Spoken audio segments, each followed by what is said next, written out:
Hi hello friends, ನಾನು ನಿಮ್ಮ ಪ್ರೀತಿಯ ಚೈತ್ರ. ಯಾರ್ಯಾರು ವಿ ಎ ಓಗೆ ರೆಡಿ ಆಗ್ತಾ ಇದ್ದೀರಾ? ಸ್ಟಡಿ ವಿತ್ ಮೀ, ನಾನು ಕೂಡ ರೆಡಿ ಆಗ್ತಾ ಇದ್ದೀನಿ. ಯಾರ್ಯಾರು ನಮ್ಮ ಚಾನಲ್ಗೆ ಇನ್ನೂ ಸಬ್ಸ್ಕ್ರೈಬ್ ಆಗಿಲ್ಲ, ವಿ ಎ ಓ ಟಾರ್ಗೆಟ್ 2024 ಅನ್ನೋ ಚಾನಲ್ಗೆ ಸಬ್ಸ್ಕ್ರೈಬ್ ಆಗಿ ನನ್ನ ಜೊತೆ ನೀವು ಓದಿ. ಇವತ್ತಿನ ಕ್ಲಾಸಲ್ಲಿ ನಾನು ಶಾತವಾಹನರ ಬಗ್ಗೆ ಕ್ವಿಕ್ ರಿವಿಷನ್ನ ಮಾಡ್ತೀನಿ. ಓಕೆ, ಉತ್ತರ ಮತ್ತು ದಕ್ಷಿಣ ಭಾರತವನ್ನು ಪ್ರತ್ಯೇಕಿಸುವ ಪರ್ವತ ಸಾಲು ವಿಂಧ್ಯ ಪರ್ವತಗಳು.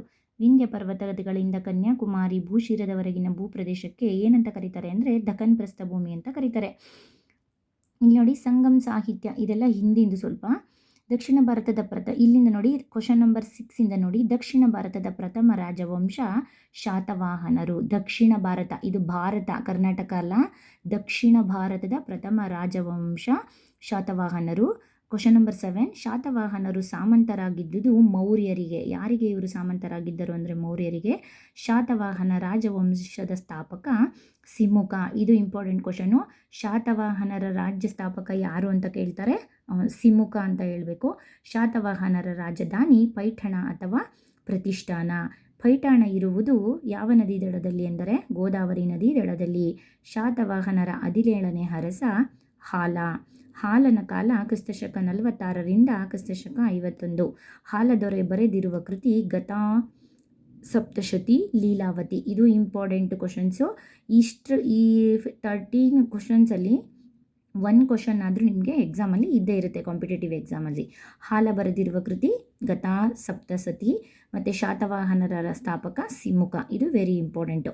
ಇವಾಗ ನೋಡಿ, ಇಲ್ಲಿ ದಕ್ಷಿಣಾಪಥಪತಿ ಎಂಬ ಬಿರುದು ಪಡೆದಿದ್ದ ಶಾತವಾಹನರ ದೊರೆ ಯಾರು ಅಂತ ಕೇಳಿದ್ರೆ 1ನೇ ಶಾತಕರ್ಣಿ ಅಂತ ಹೇಳಬೇಕು.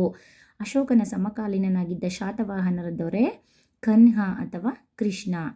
ನಾಸಿಕ್ದಲ್ಲಿ ಬೌದ್ಧ ಗುಹಾಲಯವನ್ನು ನಿರ್ಮಿಸಿದ ದೊರೆ ಕನ್ಹ. ನೋಡಿ, ಇಲ್ಲಿ ನಾಸಿಕ್ದಲ್ಲಿ ಬೌದ್ಧ ಗುಹಾಲಯವನ್ನು ನಿರ್ಮಿಸಿದವರು ಯಾರು ಅಂತ ಕೇಳಿದ್ರೆ ಕನ್ಹ ಅಂತ ಹೇಳಬೇಕು.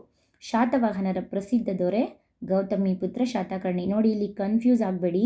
ಶಾತವಾಹನ ರಾಜವಂಶದ ಸ್ಥಾಪಕ ಯಾರು ಅಂತ ಕೇಳಿದ್ರೆ ಸಿಮುಕ. ಪ್ರಸಿದ್ಧ ದೊರೆ ಯಾರು ಅಂತ ಕೇಳಿದ್ರೆ ಗೌತಮಿಪುತ್ರ ಶಾತಕರ್ಣಿ. ಗೌತಮಿಪುತ್ರ ಶಾತಕರ್ಣಿಯ ಬಿರುದು ಗೌತಮಿ ಬಾಲಾಶ್ರೀ, ಅವನಿಗಿದ್ದ ಬಿರುದು. ಗೌತಮಿಪುತ್ರ ಶಾತಕರ್ಣಿಯ ಇದು 18ನೇ ಕ್ವಶನ್ನು ತಪ್ಪು ಕೊಟ್ಟಿದ್ದಾರೆ. ಗೌತಮಿಪುತ್ರ ಶಾತಕರ್ಣಿಯ ಬಿರುದು ಅಲ್ಲ, ಅದು ಅವನ ತಾಯಿಯ ಹೆಸರೇನು ಅಂತ ಇರಬೇಕಿತ್ತಿಲ್ಲಿ. ಗೌತಮಿಪುತ್ರ ಶಾತಕರ್ಣಿಯ ತಾಯಿ ಇವರು ಗೌತಮಿ ಬಾಲಾಶ್ರೀ. ಗೌತಮಿಪುತ್ರ ಶಾತಕರ್ಣಿಯ ತಾಯಿ ಇವರು. ಗೌತಮಿಪುತ್ರ ಶಾತಕರ್ಣಿಯ ತಾಯಿ ಗೌತಮಿ ಬಾಲಾಶ್ರೀ. ಅವನಿಗಿದ್ದ ಬಿರುದು ತ್ರೈಸಮುದ್ರತೋಯ ಪೀತವಾಹನ.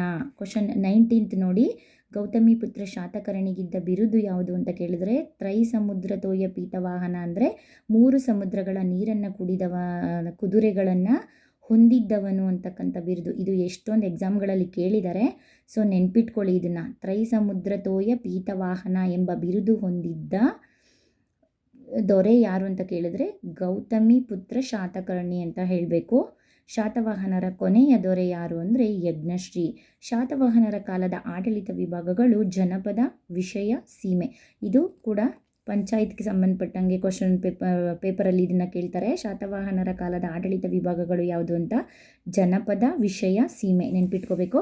ಶಾತವಾಹನರ ಆಡಳಿತದ ಮೊದಲ ವಿಭಾಗದ ಹೆಸರು ಪ್ರಾಂತ್ಯ.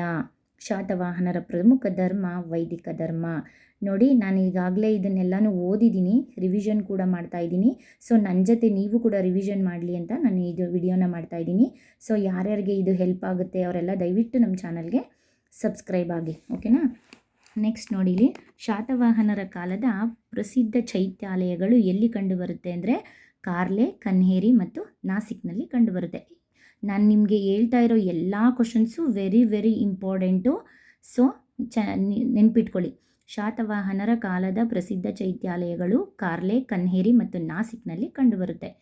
ಒಡ್ಡಕಥ ಅಥವಾ ಬೃಹತ್ವತಾದ ಕರ್ತೃ ಯಾರು ಅಂದರೆ ಗುಣಾಢ್ಯ. ಗುಣಾಢ್ಯನ ಕೃತಿ ಒಡ್ಡಕಥ. ಶಾತವಾಹನರ ಕಾಲದಲ್ಲಿ ಪ್ರಚಲಿತದಲ್ಲಿದ್ದ ಭಾಷೆ ಸಂಸ್ಕೃತ. ಶಾತವಾಹನರ ಕಾಲದ ಲಿಪಿ ಯಾವುದು ಅಂದರೆ ಬ್ರಾಹ್ಮಿ ಲಿಪಿ. ಅಜಂತಾದಲ್ಲಿರುವ 9 ಮತ್ತು 10ನೇ ಗುಹೆಗಳು ಯಾರ ಕಾಲಕ್ಕೆ ಸೇರಿದ್ದಾವೆ ಅಂತ ಕ್ವಶನ್ಸ್ ಕೇಳ್ತಾರೆ. ಶಾತವಾಹನರ ಕಾಲಕ್ಕೆ ಸೇರಿದ್ದಾವೆ. ನೆನ್ಪಿಟ್ಕೊಳ್ಳಿ, ಇದು ಅಜಂತಾದಲ್ಲಿರುವ 9 ಮತ್ತು 10ನೇ ಗುಹೆಗಳು. ಸರ್ವವರ್ಮನು ಸಂಸ್ಕೃತ